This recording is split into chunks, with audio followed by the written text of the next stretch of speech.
Welcome to Downshift. My name is Matt and I'm here with the 2024 Honda Civic in hatchback form. You guys have seen the best and the rest on the channel already, but today, thanks to our friends at Rust Arrow, we're going to cover everything that you need to know about the Honda Civic before it gets its new hybrid variant next year. Let's get into it. So first things first, what's new for 2024? And the answer is kind of nothing major. You get a couple more paint colors and a $200 jump in base price, but Honda hasn't even updated their press release since 2022, so the car is pretty much largely unchanged since its new generation that it got in 2022. But the Civic has always given you a number of different flavors. Now what can you get here for 2024? Of course there's the normal sedan, there's the hatch, which is the one we have here and absolutely the one to get.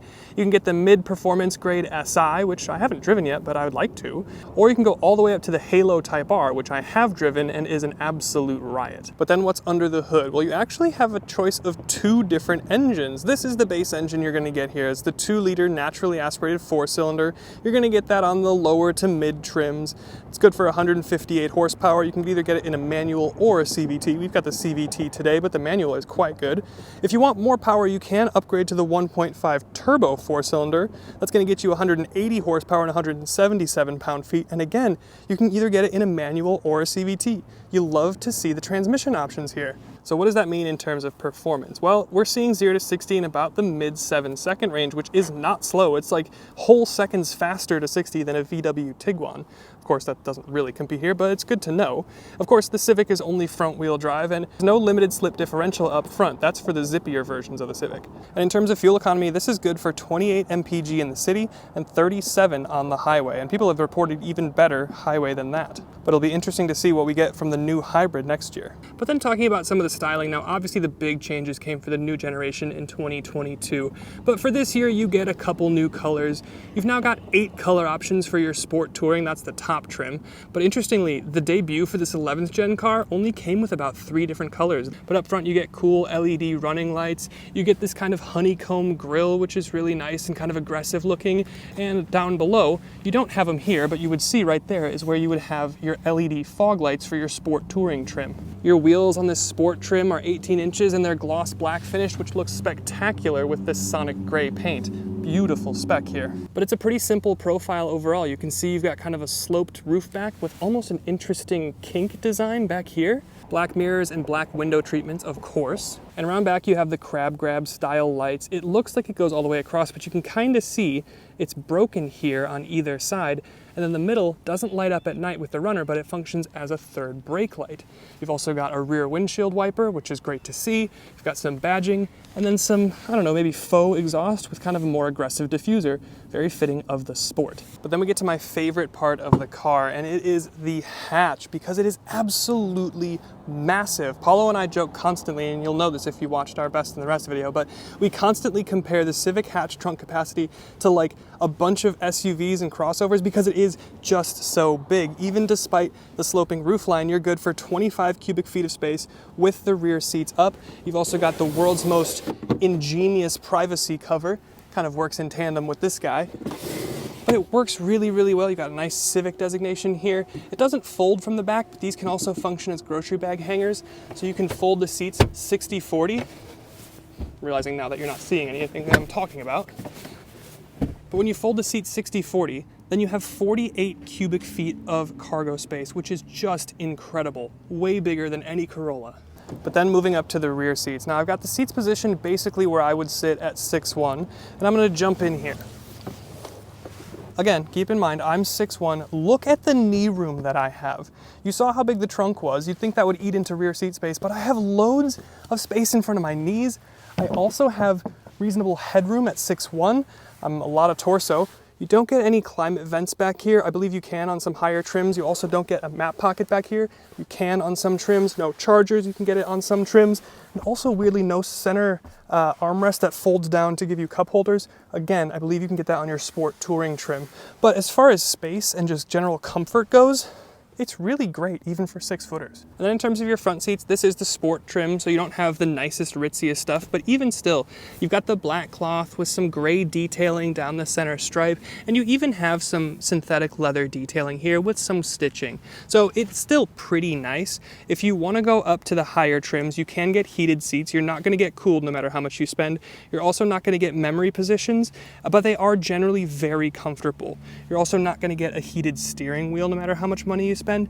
And the Sport Touring, if you go all the way up, only comes in the black interior. But then I just want to touch briefly on the interior design as a whole.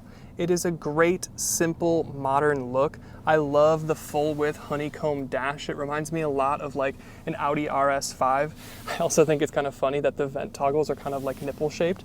Hopefully I don't get demonetized for that, but you also get stuff like physical climate controls. They have like a nice clicky tactile feel, and it's just nice. It's not buried in the screen. It's easy to use even in colder climates with gloves on.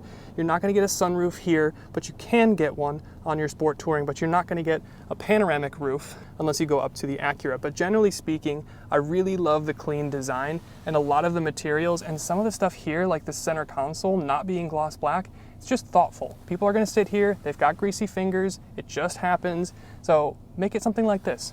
Well done, Honda. But then in terms of technology, you're not going to get a head-up display. You can get a fully digital cluster in your Sport Touring trim, which is something that's interesting. You can't even get that on a CR-V. You also, this is the 7-inch screen, you can upgrade to the full 9-inch screen, and that one's going to get you wireless CarPlay. Some people have complained about connection issues, but again, your experience will be unique to you. You do get, obviously, a reverse camera as standard, but you're not going to get a 360 camera. Again, don't really expect that, but I think the Hyundai Elantra is bringing something like that. And you don't get it on this trim, but you can get a wireless charger right here. But there's also a couple little things that don't fall into a major category, but are definitely worth talking about. Now, you don't have a lot of ambient light options, but depending on what trim you can get this little insert here as an ambient light. And in terms of materials, you do have some gloss black near your vents. Maybe it'll get a little dusty, but here, where you're gonna be interacting with, putting your cups and mugs and things down here, it is a nice textured pattern, and it's not gloss black, so it's gonna stay looking a little bit cleaner and better for longer. And you can see your engine start-stop button pulses white. It's gonna pulse red in the Type R, but you put your foot on the brake, and then it stays solid white. Kinda cool. And listen to the seatbelt chimes as I start the car up.